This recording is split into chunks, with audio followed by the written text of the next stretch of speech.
I'm Chris Wilson. I'm a producer at Grinding Gear Games based in New Zealand, and we're here in LA to show you Path of Exile. This is significant because at this point the game becomes publicly available for free, and until now it's been a relatively restricted beta where people have to get chosen randomly for access, or they could buy their way in by supporting us financially. We were running a crowdfunding thing on our website, a lot like Kickstarter.com, where players could buy supporter packs of various tiers, and our most successful tier, the Diamond Pack, which was $1,000, sold 175 so far, so that was very good. Nice. That was a big attraction. Were the previous players or previous analysts that were aware of what was happening with the game? I think they were generally community members or people who wanted to get in and support us before it opened up to later on. One of the perks of that pack is they get to work with us to design an item that gets added into the game, so they get to leave their mark on it forever. And I think we also just passed the $2 million US threshold for our funding, but for the crowdfunding. So right. yeah, I'm very pleased with that. How's the reactions been thus far from the people who've been part of it from the beginning right now? They're really liking it. We seem to have found a gap in the market at the moment where it's an action RPG that's pretty hardcore. There's a lot of complicated decisions, so it's appealing to adults and people who like planning things out. A lot of thought going into it, right? Yeah. To the game and such. We try to make it accessible so that new players can play, but of course we've buried a lot of depth under the surface so that you can really get into it if you enjoy that. Oh, beautiful. So what are we going to see right now? Okay, so I'm going to show you a couple of the systems in the game. So I've got three areas that I was going to want to focus on. The item system, the active skills, and the passive skills, which take around 10 minutes. Okay, so when we started development of the game, we felt it was important to try to imbue the game with as much customization as we could. We'd been big fans of the card game Magic the Gathering, and we were really impressed with how many combinations of different ways of playing people worked out, tricks that they could come up with that made their version of playing the game different than other people's, and there was a lot of creativity there. So we've tried to imbue this in the three systems that we're going to discuss. So the content I'm showing here is the open beta content. This is the third act of the game that we're adding, so this is hopefully stuff that people haven't seen before. So by default my character here is a witch, and that means she's a spellcaster who casts a relatively simple fireball in this case. So if I find some monsters to fight, it does an okay job at killing the monsters, but it could be more interesting. So this is where I explain how we can augment it. Now the gem itself is this fireball thing here, and this is something you can find in the game world, you can trade for, and you can level up as you play the game. And fireball, when put into your item, gives you the ability to cast the spell, just like a different gem gives me the ability to do this, or to do this. Now if I take another one, in this case lesser multiple projectiles, and put it in my arm next to fireball, it gives me the ability to cast multiple projectiles at once, and they spray out in an arc. So this means I can deal with groups of monsters much more easily by hitting them with 3 fireballs at a time.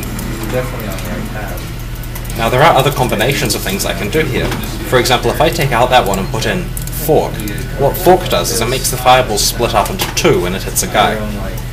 So I'll find a monster to kill, and I hit him with Fork, and as you can see the fireball splits up into 2 behind the target, which is useful for taking down groups. Now you can combine these together. Lesser multiple projectiles and Fork means you fire 3 fireballs that all split up behind the target. Very effective for groups. So the next thing to demonstrate here is another way that you can augment the skill. If I take these out, and I put Totem in, now Totem summons a type of tribal totem from the ground which casts the skill for me. So if I cast that there, it will shoot the fireballs while I'm off here cursing the monsters, for example. It's shooting the fireballs on my behalf. But you can technically put the other gems in as well, and have it so that it's a totem casting multiple projectiles, forked fireballs, which looks like this. So it's casting a whole bunch of fireballs that do the fork effect, while I can be doing something else. Could you be injured as well by the fireballs when you have the totem running? Thankfully I can't myself, but that is interesting. We've been considering some game modes that have friendly fire where you can accidentally hurt your friends or yourself. It actually creates quite an interesting dynamic. You have to be really careful. But in the default mode, you're pretty safe from your own spells. Yeah, kind of like a grenade, throwing it up and hopefully it doesn't go off on you, right? Yeah, there's plenty of ways for the monsters to injure you though. Okay. So that there is showing how you can you can combine the skills together, and we've tried where possible to make as many of the skills work that way as we can. For example, all of those things work on arrows and other types of projectiles as well. So the next system I wanted to talk about is the passive skill tree. So this is a tree which you can allocate points in as you level up, 1 point per level. Now, because my character is a spellcaster, I have spell damage, cast speed, fire damage, and so on, pretty obviously laid out. My character specialized in doing fire damage. Now, I allocated these in a relatively naive way, like a beginner player would, putting points in things that directly help me without traveling very far along the tree. But it is possible to travel halfway down to the other side to get more complicated things. For example, this skill here takes away all my mana, making me spend life instead. Perhaps not very useful for this particular character, but there could be a certain build that had a lot of life and wanted to spend it on the skills instead. So we often see players traveling halfway across this skill tree in order to do interesting things. Okay. And they're not limited to following the route there, they can just jump to the other side to develop their skills? They do actually have to follow the route, but it's often easy to travel relatively fast along these highways. Yes. So there, for maybe 10 points, I'm halfway down the tree. So that got me down to about there and about 10 points, and maybe another 10 to get down here. So it is possible. It is possible to cover distance, but it does have the drawback of having to go to all that effort to do it. I'm going to ask: does the skill level require more effort to travel so far versus traveling short distances? It's basically they're all the same, 1 point per jump between nodes, but that is a level that you have to gain, and this is about level 60 to get all this stuff, which takes a while. Yeah. So it is plausible for people to get quite a lot of stuff across the tree if they're going and cherry picking the things they want. But that has its drawbacks. What happens if you're with other players? So the next system. Well, some of the drawbacks would be they would miss some of the additional skills and bonuses and such. That's right. If you just concentrate on getting the bonuses that help you, you can spend all of your points on that. Whereas if you're traveling, you're getting things that are in the way, and maybe they're not appropriate for your character. Okay. So each character has their own specific set of skills, and to enhance those skills you would go to those parts in the tree? That's right. Each character starts at a different location. For example, the witch starts where these spellcasting things are, and then the pure strength character, the marauder, who hits things with a stick, he starts over here, and then between them is the Templar, who is kind of a hybrid spellcaster and fighter. So if you're playing a witch, you have easy access to the spellcasting side of him, and you can go slightly into the fighting side if you want to. Okay. Do you acquire some of their skills? Is that possible, or is it just solely your skills that you are enhancing? You can use some of theirs as well. Okay. So it is possible, for example, to take a witch and to specialize in actually hitting monsters with a stick if you want to. Okay. You'd have to have a good reason for it, because otherwise you're at a drawback. But the players find reasons everywhere. Right. Okay, so the next system I wanted to talk about is the way that we've done itemization in the game. Okay. Now, an example is, in other action RPGs, you're constantly having to buy potions. When you go to the shop, you buy 50 potions and take them with you, and then you run out. And both buying a ton of potions and losing all your potions are both frustrating experiences. So what we've done is we've said, okay, so if you've got a flask, which I'd say mana, and I drink it so it's empty, I've still got the flask. I can keep it, even though it's run out. But then as I kill monsters, it refills. So in this case, it would take about 20 monster kills to get it back up to the level where I can drink it again. We were pretty happy with this. It solved the problem of having to buy a lot of potions. But then we realized that these are permanent items on your character, so they can have mods and properties like other items. So for example, this one here dispels burning, so if you're on fire when you drink it, it goes away.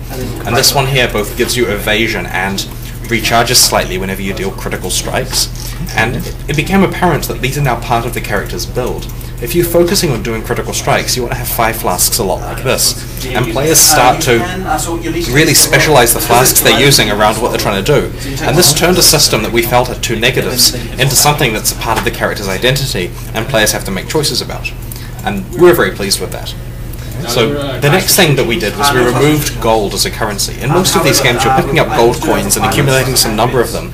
But we found that players weren't generally trading the actual gold to other players very often, and the gold was often used just to fund things in the game, like repairs or buying more potions.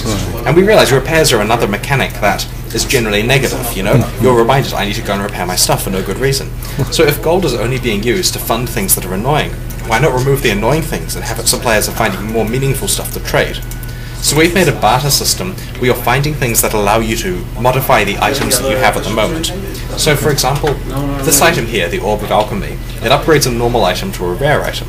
Now, this means that if I have this white scepter here that's not doing a great deal for me, I can use an Orb of Alchemy to turn it into a rare scepter.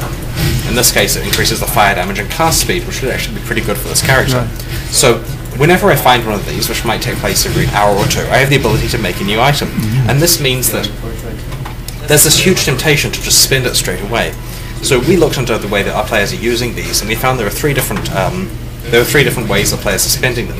Some players use them immediately as soon as they find them, which is about half the players. They'll spend it to upgrade their existing character, and it's nice because this implicitly sinks those items out of the economy straight away. It's like if you immediately burn the money as you earn it, then there's no money, so you don't have inflation. So the other two types of players, one group is very risk averse and prefers not to gamble on trying to upgrade their items randomly, so they save up the currency and then trade it to someone else for a known quantity. So you get a stack of 10 of these and say to some guy, I want a really good sword, and he'll happily trade you because this represents 10 chances at something better for him. And then finally there's the other group who saves up a big pile themselves and decides that they're going to want to burn it all, re-rolling a lot of items themselves. So that type of person saves up dozens of these things and tries to make the best item in the game. It's very interesting to see how the results of that turn out. Right. So because then they can modify it to their own preference. That's right. Interesting. Yeah. Interesting. They would rather have this than gold, which gold would somewhat, you think, do the same thing because it can modify it, but they prefer to have this this potion. Yeah, they basically have the choice to use these items to upgrade in any way that they want. Like, they can take whatever thing their weakness is and try to fix it with these items. Would that apply to the characters as well, like health and such, if they're injured, or just merely the appendages, the bow and arrows and swords and such? They affect the things like the bows, but they can do it in a way that shores up deficiencies. If they're frequently getting injured because they don't have enough armor, for example, they can use it to improve the armor that they have. And we've got a whole bunch of these different types of items they can find that help them improve their character, and we found that the players quite enjoy bartering with them rather than just saving up a gold token.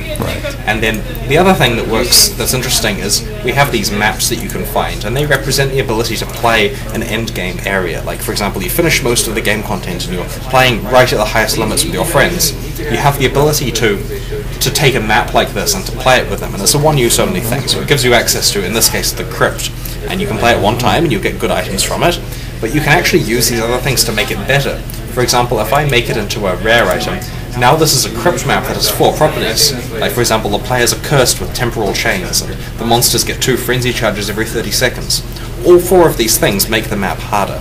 But I've used the same type of item that would work on my bow or on my flask with the map. And we've tried to make the system general enough that all of these things are interchangeable. And so far, the response has been very good from the players about this. Because it allows them to have a big part of how to develop each item. So they are able to, hey, I wonder if this will happen, and they'll be able to change it to accordingly. Right. And the thing is, we don't explain to the players that they can do this. They work it out rather quickly once they get these pieces. But because of that, there's all this complexity that is kind of hidden away from them. You know, there's depth under the surface if they want to find it. But the actual core experience of playing the game, they're just playing for fun. It's just that if they were to explore one of these systems, there's things to do. Wow. So there are multiple combinations within all this that they can discover along the way just by doing it. Then there's no real roadmap. They just have to put it together. Alchemy. It is very much a thing where we haven't planned what they're going to do. We put pieces in there that we think are going to work well together, but we don't know that they necessarily will. Right. And thankfully, there are enough interesting things that players have found that we're pretty confident in the system. Right. Discovery, and then see if it works from there and catches on. Very nice. Very nice. And they love to show off. I mean, we've got an active forum where people post, they love making YouTube videos or live streaming. And they get so much kudos from their friends for discovering these things and being the first one to do it. Firsties. Yes. Very nice. Indeed. Very nice. So those are the 3 game systems I wanted to show. The active skills, the passive skills, and the items. And after that, normally we would put someone on the game and give them some hands-on time to try it out. So if you're interested, we can do that. Well, actually, I would like if you would show a demonstration, since you're very aware of it. Get some great gameplay here. Okay, I'll switch across to another character. Okay. Path of Exile from, let's see, Torchlight 2 or Yahoo 3. Okay, so this character here is built to use this skill which says that you do not have any mana. So my orb that I would normally spend on using skills is empty. And instead I spend only my life, which is this orb over here. So this means that my character is basically using his lifeblood to actually attack the monsters. There's like over 100 gems that you can kind of combine together. The other thing is we have this massive passive skill. So if I find an area that I want to play in, nodes, and that's really designed to sort of give characters like sort of ultimate customization ability. Okay, so this is an area here. I'm a big fan of the name so far. We're sort of called the Industrial Docks. And the character is systematically So far, dealing with the monsters is okay, but he may not be able to handle some of the more difficult groups. You can jump into them and crush them. Yeah, so it sort of depends a lot on what type of... Although he's technically using his life to kill the monsters, he gets a bunch back every time he kills someone. So far it's okay. I mean, we've made the character relatively powerful find areas and then sort of customize them. because journalists vary a lot in skill levels, so some people who haven't played before, we wouldn't want it to be too hard for them. Events that we run. So like, But thankfully I've got some experience in the game, so it's relatively easy, that is. Do like a ladder race, and then at the end of the event, Yep. So in an area like this, I just walk around individually attacking the monsters, but I'll try to find another different place to show some different aspects of the new content. Like, say for example, today we're doing a league where all the monsters are like double speed. Okay. So this area here is a sewer underneath the warehouses in the game, and I'm showing these areas because they're in the new expansion that we're releasing in 8 days. Is there anything else that particularly new to the genre, to action RPGs, like? Okay, I'm just going to go through. So, like PvP we have at the moment is reasonably standard. Like it's actually in the game that you can play. Okay, so this content is all new in terms of the monsters that you're fighting, but we do have some plans and the location that the players are playing. Specifically, we might be interested in like a limited mode where you have a character that's not like prepared. So you know, we sort of talking about. Are there any other topics that would be interesting for me to show or discuss?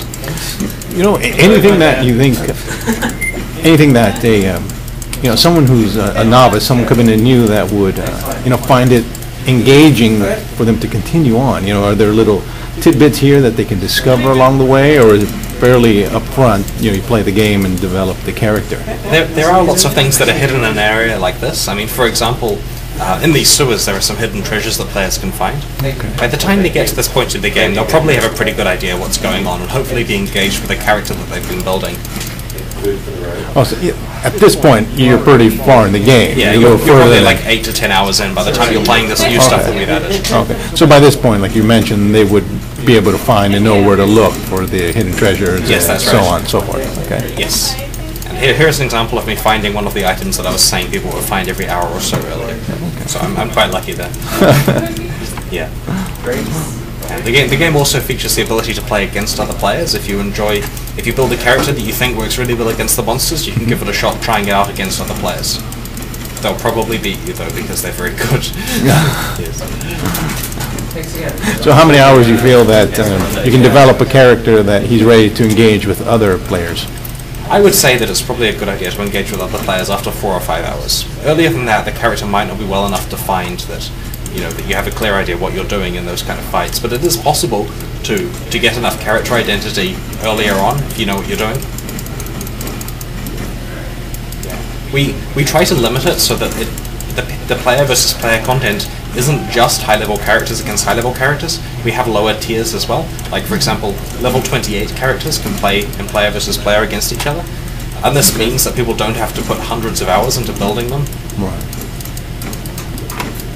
Which lets them try out a lot more combinations, of course. Just enable them enough to get enough skill to be able to participate with another player. Sure. Yeah, and for those players who like to build a lot of different characters to try stuff out, with the experimentation, it lets them do it much more quickly.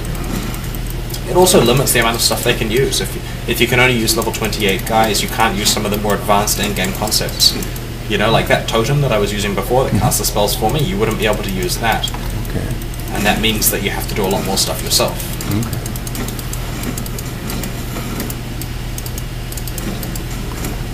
So the skills you require are the ones that you solely acquire. You're not able to latch on to another player's skill level and such.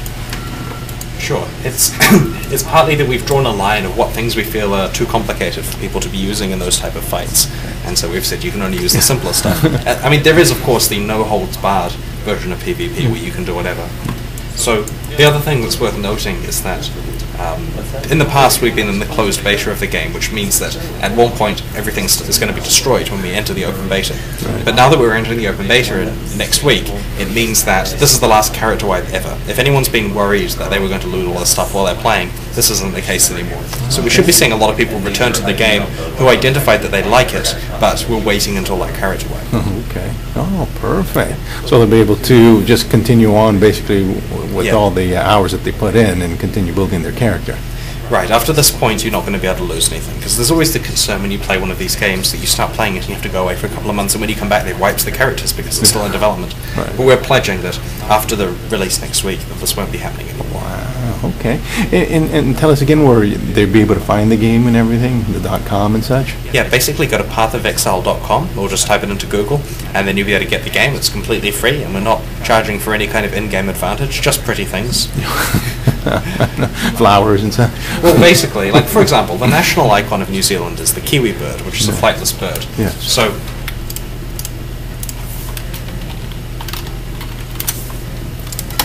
you can get Kiwi birds from us, which will accompany you on your travels. As you can see, it's wearing some tribal garb, and they have to buy this particular pet, the Kiwi bird, has to be purchased before we enter open beta, so it may not be available necessarily if they get to the game after then, but they've been selling really well, and players really like them. It teaches a lot of people about New Zealand's animals as well. People think you can eat kiwis. You know. This is the only creature in all of New Zealand. Yeah. It is a very cute bird. Kind of tough skin, like the crow, can't really eat it. Yeah, they're very endangered. So we take offense at the eating jokes. Can you give it some special skills where it can at least, poke someone's eye out or peck at its feet? Unfortunately, because we've pledged that there's no pay for advantage, that it's entirely cosmetic. It will look cute and it will peck at the ground, but it doesn't actually help you in the game. So emotional support. Yes, basically. And it's good at that. I love it. Oh, I love it. Chris, it was great. Thank you very much. No problem. Appreciate it. Thank you. Thank you very much. It was great being